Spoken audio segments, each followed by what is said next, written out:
जय श्रीराम।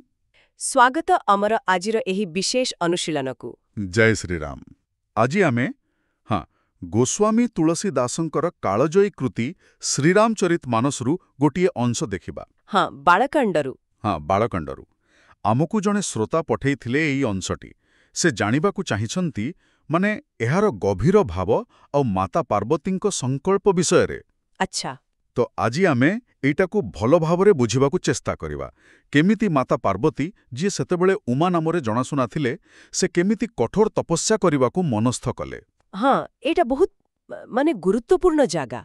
केवल गप नुहे, एथिरे संकल्प, आध्यात्मिकता आउ तपर शक्ति एसबुर गभीर कथा अछि। एकदम सेथिपाई तो कहूची पूरा सुनिले जाई एहार मर्मटा भलरे बुझिहेब। आउ जदि श्रीरामचरित मानसर एमिति गभीर कथा सब भल लागुची ताहले आम सह जोड़ी हेई रहिबा पई चैनल को अनुसरण करि पारिबे। निश्चय। तेबे चलंतु आउ डेरी न करी आरंभ करिबा। बाळकांडर दुहा संख्या 72 माने 72। एइठु कथाटा आरंभ होउची। माता उमा तांको मा मेनांकु गोटे स्वप्न कथा कहउचंती। दुहाटी एला, सुनहि मातु मई दीख अस सपना, सुनावऊं तोही, सुंदर गौर सुविप्रवर असुपदेशेउ मोही। 72। एहार सरल अर्थ हैला, उमा कहउचंती, हे मा सुण, मु गोटे स्वप्न देखिची, से कथा तते कहूची। स्वप्नरे जणे सुंदर गोरा वर्णर श्रेष्ठ ब्राह्मण मते एमिति किछि उपदेश देले। एठी देखंतु स्वप्नटा बहुत गुरुत्वपूर्ण। एइटा किछि साधारण स्वप्न नुहे। आम परंपरारे एमिति स्वप्नकु दैवी संकेत बोली धरा जाए। माने किछि इशारा। एकदम। आउ से जो सुंदर गौर सुविप्रवर कुहागला सेटा दर्शौछि कि एहा एक सात्विक दिव्य अनुभूति थिला। कोनोसी देवता बा सिद्ध पुरुष हेइथिबे जे उमांकु बाट देखौथिले। अच्छा। आउ मने पकांतु एहा आगरु नारद मुनि भी तो उमांकु कहिथिले शिवंकु पाइबा पई तपस्या करिबाकू। कहिथिले। एही स्वप्न सेही उपदेशको आहुरी माने पक्का करिदेला। तांको मनरे जदि किछि द्विधा थिला सेटा दूर हेइगला। माने एटा गोटे दिव्य प्रेरणा थिला, खाली स्वप्न नय। ठीक ना? निश्चय निश्चय।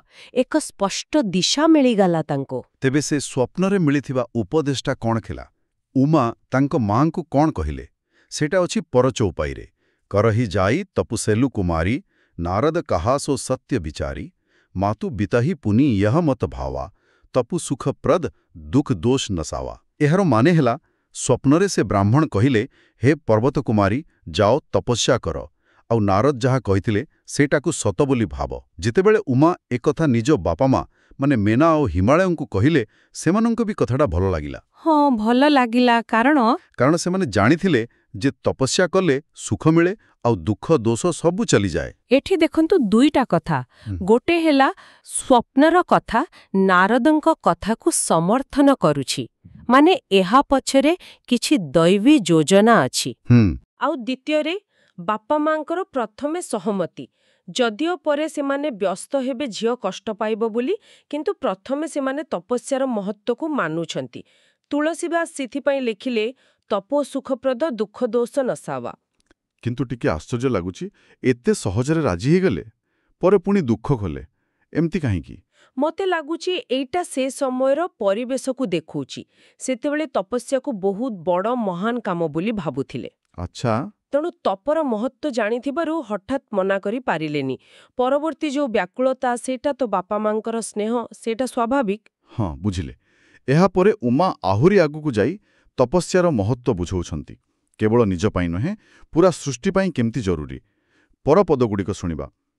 तपबल रचई प्रपंच विधाता, तपबल विष्णु सकल जगत्राता, तपबल शंभु करहि संघारा, तपबल शेषु धरई महिभारा। एहार अर्थ बहुत गभीर।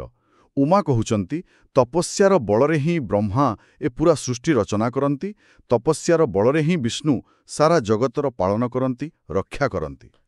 तपस्यार बलरे शिव संहार करंती, आउ तपस्यार बलरे ही शेषनाग पृथ्वीर भार बहन करंती। वाह, एइटा चमत्कार कथा। आपण भाबंतु टिके तुलसीदास एठी तपस्या को केउ स्तर को नहीं जाइछंती। ଏହା କେବଳ ବ୍ୟକ୍ତିଗତ ସାଧନା ନୁହେଁ, ନା ନା ଏହା ପୁରା ବ୍ରହ୍ମାଣ୍ଡ ଚାଲିବାର ମୂଳ ଆଧାର, ସୃଷ୍ଟି ସ୍ଥିତି ସଂହାର, ଯାହାକୁ ଆମେ 3 ମୁଖ୍ୟ କାମ କହୁ, ସବୁ ତପର ଶକ୍ତିରେ। ଏପରିକି ଶେଷନାଗ ଯିଏ ପୃଥିବୀକୁ ଧରିଛନ୍ତି, ତାଙ୍କ ଶକ୍ତି ବି ତପରୁ ଆସିଛି। ଆରେ ବା ଏଇ କଥାଟା ତପର ସର୍ବବ୍ୟାପକତା ଆଉ ତାର ମୂଳ ଗୁରୁତ୍ୱକୁ ଦେଖଉଛି।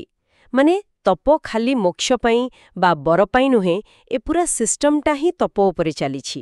ସତରେ ଏମିତି ଭାବିଲେ ତ ତପର ମାନେ ହିଁ ବଦଳି ଯାଉଛି। ଖାଲି କଷ୍ଟ ସହିବା ନୁହେଁ, ଏଇଟା ଗୋଟେ ମହାଶକ୍ତି। ଏକଦମ। ତାପରେ ଉମା ତାଙ୍କ ମାଙ୍କୁ କଣ କହୁଛନ୍ତି ଦେଖନ୍ତୁ, ତପ ଅଧାର ସବ ସୃଷ୍ଟି ଭବାନୀ, କରହି ଯାଇ ତପୁ ଅସୁଜିୟ ଜାନି, ସୁନତ ବଚନ ବିସ୍ମିତ ମହାତାରୀ, ସପନ ସୁନାୟଉ ଗିରିହି ହୁଙ୍କାରୀ। ଏଠି ଭବାନୀ ବୋଲି ଉମା ତାଙ୍କ ମା ମୀନାଙ୍କୁ କହୁଛନ୍ତି, କାରଣ ମୀନା ବି ତ ଆଦିଶକ୍ତିଙ୍କ ଅଂଶ। ହଁ, ଉମା କହୁଛନ୍ତି, ହେ ମା, ଯେତେବେଳେ ପୁରା ସୃଷ୍ଟିଟା ହିଁ ତପ ଉପରେ ଠିଆ ହେଇଛି, ଏ କଥା ମନରେ ଭଲ କରି ଜାଣି ମୁଁ ଯାଉଛି ତପସ୍ୟା କରିବାକୁ। ଏମିତି ଦୃଢ଼ କଥା ଆଉ ତପ ବିଷୟରେ ଏତେ ଗଭୀର ଜ୍ଞାନ, ଏସବୁ ଶୁଣି ମା ମେନା ଆଶ୍ଚର୍ଯ୍ୟ ହୋଇଗଲେ। ହଁ, ବିସ୍ମିତ ହେବା ତ ସ୍ୱାଭାବିକ। ନିଜ ଝିଅ ରାଜକୁମାରୀ, ସେ ଏମିତି କଠିନ ତପସ୍ୟା କଥା କହୁଛି, ଆଉ ଖାଲି ସେତିକି ନୁହେଁ, ତପର ଏତେ ବଡ଼ ଫିଲସଫି ବୁଝଉଛି। ହଁ, ତାଙ୍କୁ ନିଶ୍ଚୟ ଆଶ୍ଚର୍ଯ୍ୟ ଲାଗିଥିବ। ଗୋଟେ ପଟେ ଝିଅର ଏ ଅଲୌକିକ ଜ୍ଞାନ, ଏ ଦୃଢ଼ତା, ଆଉ ଅନ୍ୟପଟେ ତାର କୋମଳ ଶରୀର କଥା ଭାବି, ତପସ୍ୟାର କଷ୍ଟ କଥା ଭାବି ମନଟା ବିସ୍ମିତ ବି ହେଇଥିବ ଆଉ ଚିନ୍ତିତ ବି। ହଁ ଠିକ୍, ସେଥିପାଇଁ ସେ ତୁରନ୍ତ ନିଜ ସ୍ୱାମୀ ହିମାଳୟଙ୍କୁ ଡାକିଲେ। ହଁ, ତାଙ୍କୁ ଡାକି ସ୍ୱପ୍ନ କଥା ଆଉ ଉମାଙ୍କ ନିଷ୍ପତ୍ତି କଥା ଜଣିଲେ। ତାପରେ କ'ଣ ହେଲା? ଉମା ଗଲେ ତପସ୍ୟା କରିବାକୁ। ଶେଷ ପଦରେ ସେଇ କଥା ଅଛି, ମାତୁ ପିତୁ ହିଁ ବହୁବିଧି ସମୁଝାଇ ଚଲିଂ ଉମା ତପହିତ ହର୍ଷାଇ, ପ୍ରିୟ ପରିବାର ପିତା ଅରୁ ମାତା ଭୟ ବିକଲ ମୁଖେ ଆବନ ବାତା। ଏହାର ମାନେ ହେଲା, ଉମା ନିଜ ବାପା ମାଙ୍କୁ ବହୁତ ପ୍ରକାରରେ ବୁଝେଇଲେ। ବୋଧେ ପୁଣି ଥରେ ତପର ମହତ୍ୱ କହିଥିବେ, ନିଜ ସଂକଳ୍ପ କଥା କହିଥିବେ। ହଁ, ତାଙ୍କୁ ଆଶ୍ୱାସନା ଦେଇଥିବେ। ହଁ, ଆଉ ସେମାନଙ୍କୁ ବୁଝେଇ ସାରି ସେ ତପସ୍ୟା କରିବା ପାଇଁ ବହୁତ ଖୁସିରେ ହର୍ଷରେ ବାହାରିଗଲେ। କିନ୍ତୁ ଯିବାବେଳେ ହଁ, ତାଙ୍କୁ ଯିବାର ଦେଖି ତାଙ୍କ ବାପା ମା ପରିବାର ଲୋକ ସମସ୍ତେ ବହୁତ ବ୍ୟାକୁଳ ହୋଇଗଲେ। ଏତେ ଦୁଃଖିତ ହେଲେ ଯେ ତାଙ୍କ ମୁହଁରୁ କଥା ବାହାରିଲା ନାହିଁ। ଏଇ ଶେଷ 2 ଧାଡ଼ିରେ ନା ଗୋଟେ ବହୁତ ଗଭୀର ମାର୍ମିକ ଚିତ୍ର ଅଛି। ଗୋଟେ ପଟେ ଉମାଙ୍କର ଆନନ୍ଦମୟ ଯାତ୍ରା, ସେ ନିଜ ଲକ୍ଷ୍ୟ ପାଇଁ ଯାଉଛନ୍ତି, ତେଣୁ ଖୁସି। ହଁ, ଆଉ ଅନ୍ୟପଟେ ପରିବାରର ମୋହ, ମମତା, ସ୍ନେହ, ଝିଅକୁ ଛାଡ଼ିବାର କଷ୍ଟ। ତୁଳସୀଦାସ ଏଠି 2ଟା ସତ୍ୟକୁ ଏକା ସାଙ୍ଗରେ ଦେଖାଉଛନ୍ତି। କେଉଁ 2ଟା ସତ? ଗୋଟେ ହେଲା ଆଧ୍ୟାତ୍ମିକ ଲକ୍ଷ୍ୟ ପାଇଁ ବ୍ୟକ୍ତିଗତ ସ୍ନେହର ବନ୍ଧନରୁ ବାହାରିବାର ଆବଶ୍ୟକତା, ଆଉ ଅନ୍ୟଟି ହେଲା ସେହି ବନ୍ଧନର ସ୍ୱାଭାବିକ ମାନବୀୟ ଯନ୍ତ୍ରଣା। ୱାଃ, କେତେ ସୁନ୍ଦର ଭାବରେ କହିଲେ। ଆଉ ଉମାଙ୍କ ଏଇ ଯାତ୍ରା ତ ଖାଲି ତାଙ୍କ ପାଇଁ ନଥିଲା, ଏଇଟା ପୁରା ବେବ ସମାଜ ପାଇଁ, ସୃଷ୍ଟିର କଲ୍ୟାଣ ପାଇଁ ଥିଲା। କାରଣ ଏହା ପରେ ହେଇ ଶିବ ପାର୍ବତୀ ମିଳନ ହବ, କାର୍ତ୍ତିକେୟଙ୍କ ଜନ୍ମ ହବ, ତାରାକାସୁର ବଧ ହବ, ସେସବୁ ପାଇଁ ରାସ୍ତା ତ ଏଇଠୁ ତିଆରି ହଉଛି। ହଁ, ସତ କଥା। ଏହା ପ୍ରକୃତରେ ଗୋଟେ ଶକ୍ତିଶାଳୀ ଚିତ୍ର, ଉମାଙ୍କ ଖୁସି ଆଉ ପରିବାରର ଦୁଃଖ। ତୁଳସୀଦାସ ଦେଖାଉଛନ୍ତି ଯେ ବଡ଼ ଲକ୍ଷ୍ୟ ପାଇଁ ଏମିତି କଠିନ ନିଷ୍ପତ୍ତି ନେବାକୁ ପଡ଼େ, ଯଦିଓ ସେଥିରେ ନିଜ ଲୋକଙ୍କୁ କଷ୍ଟ ହୁଏ। ନିଶ୍ଚୟ, ଏଇଟା ତ୍ୟାଗ ଆଉ ସମର୍ପଣର ଗୋଟେ ବହୁତ ବଡ଼ ଉଦାହରଣ। ତେବେ ଆଜିର ଏହି ଆଲୋଚନାରୁ ଆମେ ଯେଉଁ ମୁଖ୍ୟ କଥାଗୁଡ଼ିକ ଶିଖିଲେ, ସେଗୁଡ଼ିକ ହେଲା, ହଁ, କ'ଣ କ'ଣ ଦେଖିଲେ ଆମେ? ପ୍ରଥମତଃ, ମାତା ଉମାଙ୍କୁ ସ୍ୱପ୍ନରେ ମିଳିଥିବା ଦିବ୍ୟ ପ୍ରେରଣା। ହଁ, ସେ ଦିବ୍ୟ ସଙ୍କେତ। ଦ୍ୱିତୀୟରେ, ତପସ୍ୟାର ଅସାଧାରଣ ମହତ୍ୱ। ଏହା ଖାଲି ବ୍ୟକ୍ତିଗତ ସାଧନା ନୁହେଁ। ନା, ଏଟା ପୁରା ବ୍ରହ୍ମାଣ୍ଡର ମୂଳ ଶକ୍ତି, ସୃଷ୍ଟି ସ୍ଥିତି ସଂହାର ସବୁର ଆଧାର। ତୃତୀୟରେ, ଉମାଙ୍କର ଦୃଢ଼ ସଂକଳ୍ପ ଆଉ ନିଜ ଲକ୍ଷ୍ୟ ପାଇଁ ତାଙ୍କର ସେଇ ଆନନ୍ଦମୟ ପ୍ରସ୍ଥାନ। ହଁ, ତାଙ୍କର ଆତ୍ମବିଶ୍ୱାସ। ଆଉ ଚତୁର୍ଥରେ, ବଡ଼ ଲକ୍ଷ୍ୟ ପାଇଁ ପାରିବାରିକ ମୋହମାୟାରୁ ଉପରକୁ ଉଠିବାର ଆବଶ୍ୟକତା, ଆଉ ସେଥିରେ ଥିବା ଯେଉଁ ଭାବନାତ୍ମକ ଦ୍ୱନ୍ଦ୍ୱ। ବହୁତ ବଢ଼ିଆ ଭାବରେ ସାରାଂଶ କଲେ। ଏହି ପ୍ରସଙ୍ଗଟି ସତରେ ସଂକଳ୍ପ ଶକ୍ତି, ନିଷ୍ଠା ଆଉ ତପର ଗଭୀର ଅର୍ଥକୁ ଭାରି ସୁନ୍ଦର ଭାବେ ବୁଝାଉଛି।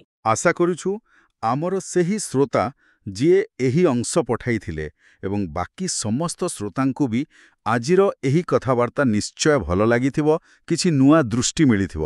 ହଁ, ନିଶ୍ଚୟ। जदि यही अनुशीलनटी भल लागिला तेबे आकु निश्चय लाइक करंतु आउ अन्य श्रद्धाळु बंधुमानक सह भी शेयर करंतु। कहंती ना भगवानक कथा जेते बांटिबो सेते मंगल हुए। हाँ, प्रभु श्रीराम को कृपा मिले, ज्ञान बांटिले बढ़े। औ हाँ, निजर भक्ति आउ श्रद्धा जणैबा पई कमेंट बॉक्स रे जय श्री राम लेखिबा को भूलिबेनी। जय श्रीराम।